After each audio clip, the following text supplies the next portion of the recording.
বামপন্থী নেতা হুগো শেভেজের হাত ধরে রাজনীতিতে আসেন নিকোলাস মাদুরো। একসময় তিনি বাস চালাতেন, ছিলেন শ্রমিক নেতা। শেভেজের মৃত্যুর পর 2013 সালে তিনি ভেনেজুয়েলার প্রেসিডেন্ট হন। পরে ভেনেজুয়েলার বামপন্থী রাজনৈতিক আন্দোলনে ধীরে ধীরে প্রভাবশালী নেতা হয়ে ওঠেন।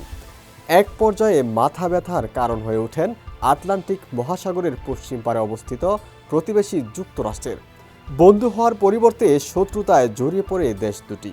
এমনকি যুক্তরাষ্ট্রের ক্ষমতাধর প্রেসিডেন্ট ডোনাল্ড ট্রাম্পের চক্ষুশূল হয়ে ওঠেন নিকোলাস মাদুরো। শেভেজ সরকারের আমলে মাদুরো প্রথমে পররাষ্ট্রমন্ত্রীর দায়িত্ব পালন করেন। পরে তিনি দেশটির ভাইস প্রেসিডেন্ট হন। শেভেজের উত্তরসূরি হিসেবে তাকেই মনোনীত করা হয়েছিল। প্রেসিডেন্ট মাদুরো নিজেকে ভেনেজুয়েলার সমাজতান্ত্রিক প্রকল্পের রক্ষক হিসেবে উপস্থাপন করেন।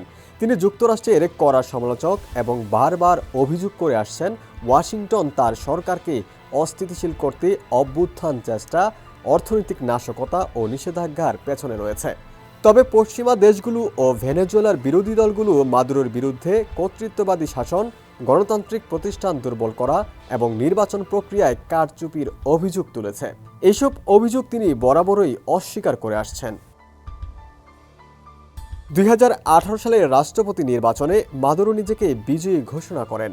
যুক্তরাষ্ট্রের পররাষ্ট্র মন্ত্রণালয়ের ওয়েবসাইটে বলা হয়েছে, 2019 সালে ভেনেজুয়েলার আইন পরিষদ সংবিধান পরিবর্তন করে এবং মাদুরো জোর করে ক্ষমতা দখল করেন। 2019 সাল থেকে যুক্তরাষ্ট্রসহ 50টিরও বেশি দেশ নিকোলাস মাদুরোকে ভেনেজুয়েলার বৈধ রাষ্ট্রপ্রধান হিসেবে মানতে নারাজ।